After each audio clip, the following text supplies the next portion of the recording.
ابھی آپ نے ریسنٹلی ایک انٹرنیشنل مارکیٹ میں دیکھا ہوگا کہ ایلان مسک نے ٹویٹر کا کہا میں نے خریدنا، اس کا شیئر اوپر چلا گیا، اس نے کہا میں نے نہیں لینا، درہم سے نیچے آ گیا.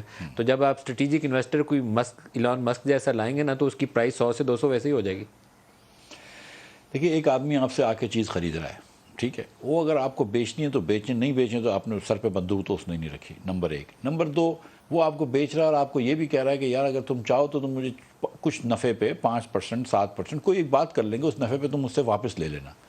اب وہ ایک فیور کر رہا ہے بیسکلی. اگر آپ کو کرنا ہے تو کریں، نہیں کرنا تو چلے جائیں، یہ واک اوے. پرائیویٹائزیشن کرنی چاہیے as a matter of principle. میں ہم بھی اسٹیل سمجھتا مل کا تجربہ بھگت رہے ہیں آج تک، کتنے سو ارب ہم ڈال چکے ہیں اس فیصلے کے بعد، آپ کو بہتر نمبر پتہ ہوں گے، لیکن 400-500 تو کہیں نہیں گیا، 400-500 ارب روپیہ جو ہم اس میں پھونک چکے ہیں. جی. اس کو جان چھڑوا لیں ابھی بھی، اگر چھوٹتی ہے تو اسٹیل مل بھی دے دیں، کسی کو روس کو ہی دے دیں، آگے کوئی مل لگا دیں اس پہ. اسٹیل مل کو بیچنے کا بڑا مشکل یہ ہو گئی ہے کہ جو اب نئی اسٹیل ملیں ہوتی ہیں ان کی کاسٹ بہت کم ہو گئی ہے اور ایفیشنسی بہت بڑھ گئی ہے. تو یہ بڑی فرسودہ مل ہے، یہ 1960s اور 70s کی رشین مل ہے، اس کو کوئی لے، یہ بہت بڑی بات ہے. اس کا جو اصل ایسٹ ہے وہ اس کا لینڈ ہے. لینڈ بھی بڑا تقاضا ہے کہ لینڈ کس کا ہے. اگر آپ بیچ رہے ہیں تو سندھ گورنمنٹ کو ریورٹ ہوتا ہے، وفاق کا ہے.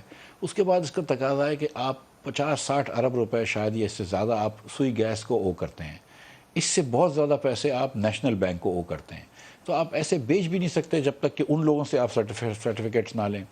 وہ آپ کو اگر بیچنے کی اجازت دیں گے تو وہ، اور اپنا ڈیٹ اگر رائٹ آف کرتے ہیں تو ان کی کمپنیاں بینکرپٹ ہو جاتی ہیں. تو بہت زیادہ یہ پیچیدہ مسئلہ ہے.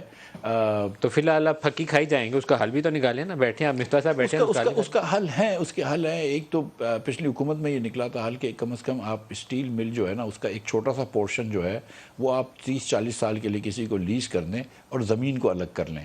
لیکن اس میں بھی سوئی گیس اور نیشنل بینک سے جو ہے وہ ایگریمنٹ لینا بہت مشکل ہے.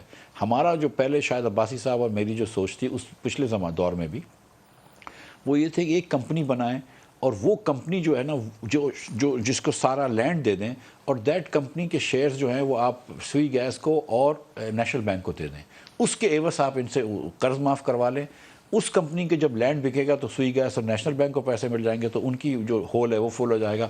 اور یہ جو چھوٹا سا پورشن آپ کر کے دے دیں کسی چائنیز کمپنی کو، جو بھی کمپنی بڈنگ میں جیتی ہے وہ لے جائے، 30-40 سال کا لیس ہو اس کا، اس کے بعد